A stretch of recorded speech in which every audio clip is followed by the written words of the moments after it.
Hi, hello, my name is Gomer Joseph. I hope you've all been having a great day so far. Welcome back to another True Crime Tuesdays video. If you are new, I welcome you.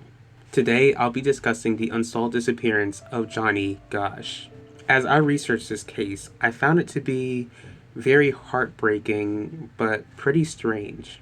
It seems like Johnny was taken in broad daylight, and despite that, there have rarely been any leads as to where he could be located. Because of the lack of leads, Johnny has gone missing for over 40 years.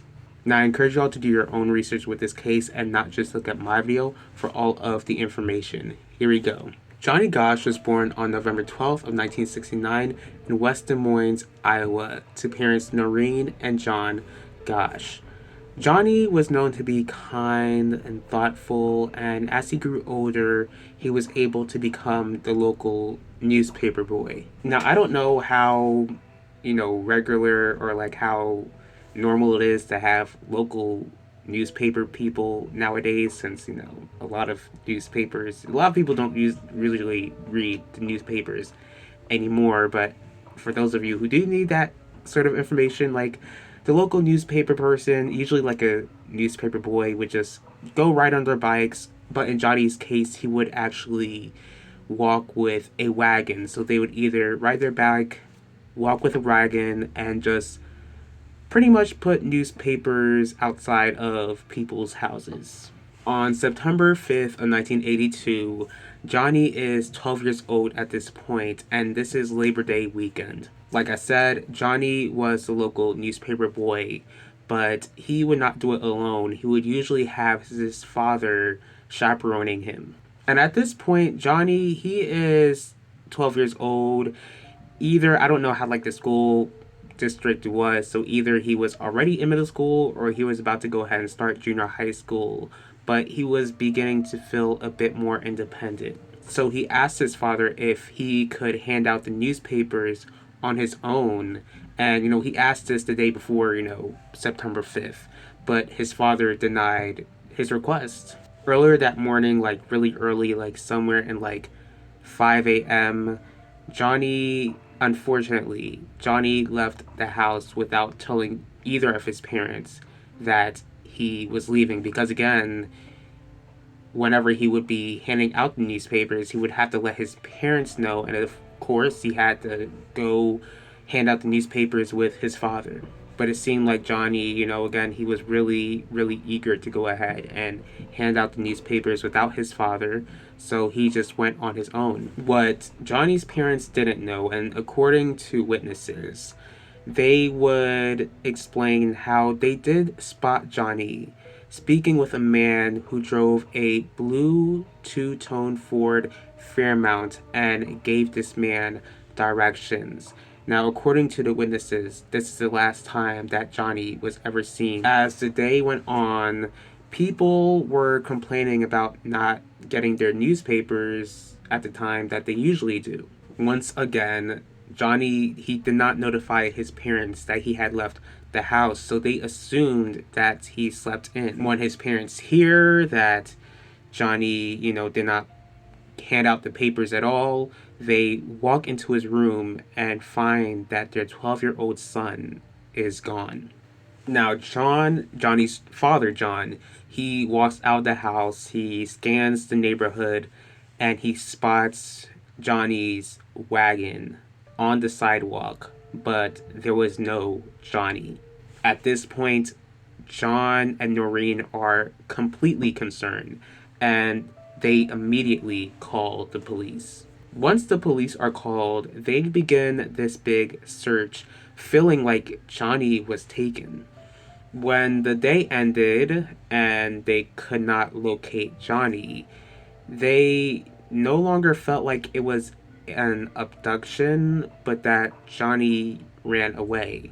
As to why the police felt this way, I have absolutely no idea, because common sense tells me that if you can't find a 12-year-old boy at the end of the day, they are in much more danger than you realize, and you would not consider that boy a runaway, because I would feel like a runaway, especially a 12-year-old child, would be easier to find than a child who had been abducted. Now, when Johnny's parents hear that the police believe that he ran away, his parents were definitely not having that theory. His parents were adamant that Johnny was taken, and while the parents are just adamant that their son did not run away, this causes there to be tension between Johnny and the police. Like, the police were literally having beef with the parents of this missing child instead of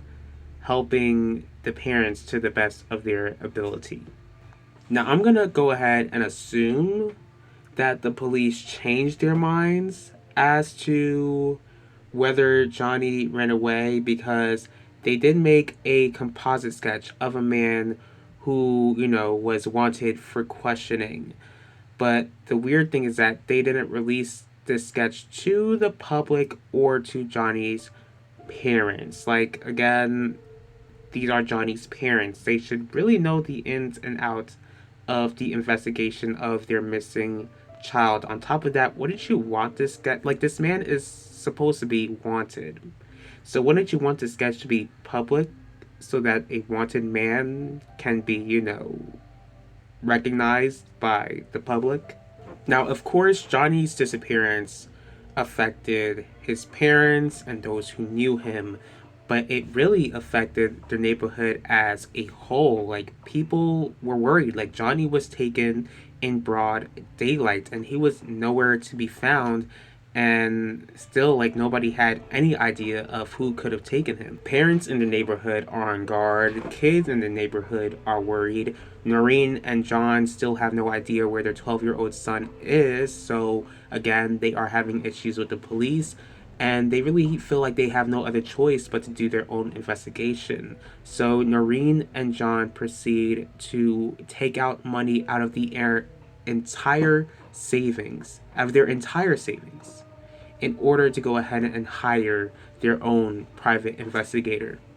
And again, I think this just shows how dedicated and how eager and how much Johnny's parents loved him in order to spend their entire savings to go ahead and make sure that their child is located. And as they hired this private investigator, they're able to make sketches of their own. Despite spending all of that money, all of their savings on the private investigator, Johnny is nowhere to be found, and years go by. And the interesting thing about Johnny's case, like 6 years after he went missing, his case was actually the first case where there was ever an age progression sketch was made of a missing child. A few years later, in 1991, there was a man named Paul Bonacci who was, in prison, and he was in prison for hurting another child.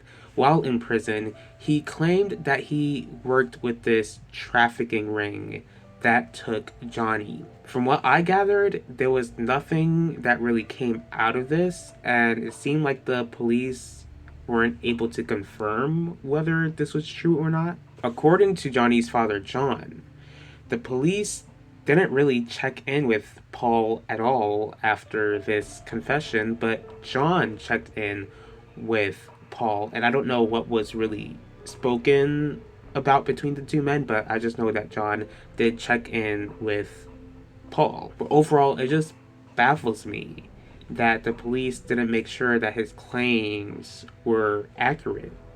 17 years later, in 1999, the craziest update occurred.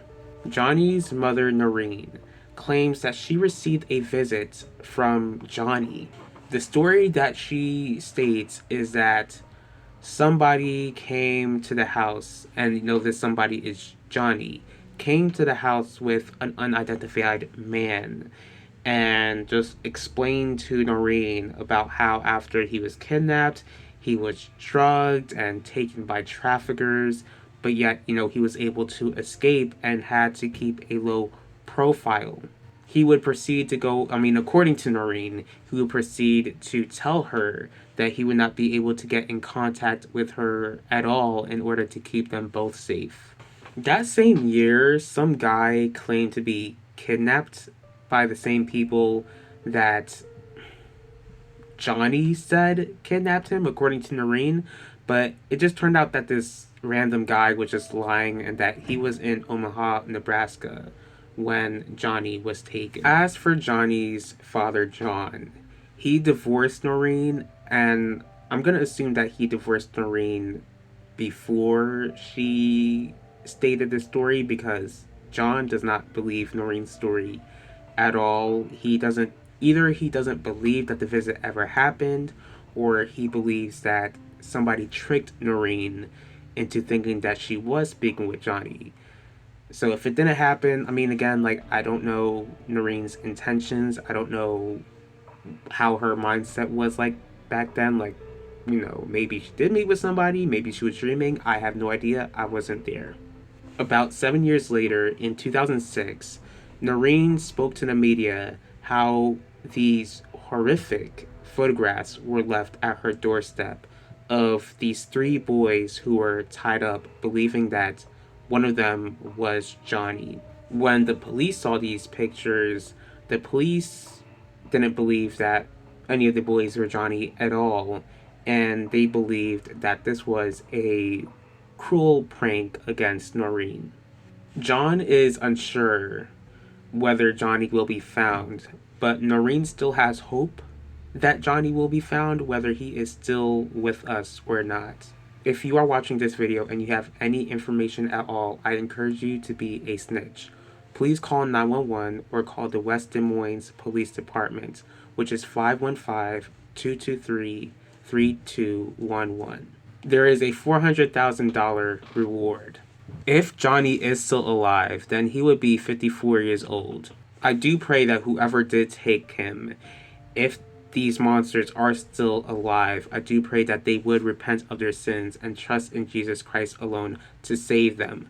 That way they would just be convicted, to expose the truth, to tell Johnny's loved ones where he is, and to face justice for what they did to Johnny. The God that I serve, the God of the Bible, is an all-seeing God. He knows exactly where Johnny is, and he knows exactly what happened to him that day. I do pray that God would comfort Johnny's loved ones, and that God would provide them with the answers that they have been searching for all of these years. I thank you all for taking the time in your day to watch this video. If you did like this video, please feel free to hit the like button. If you have any thoughts on this case at all, please leave your thoughts in the comment section below. If you'd like to see more videos from me, please feel free to subscribe and click the bell to be notified about the next video. If there's a certain true crime case that you'd like me to cover, go ahead and let me know. I will see y'all for next True Crime Tuesdays, and I will talk to y'all later.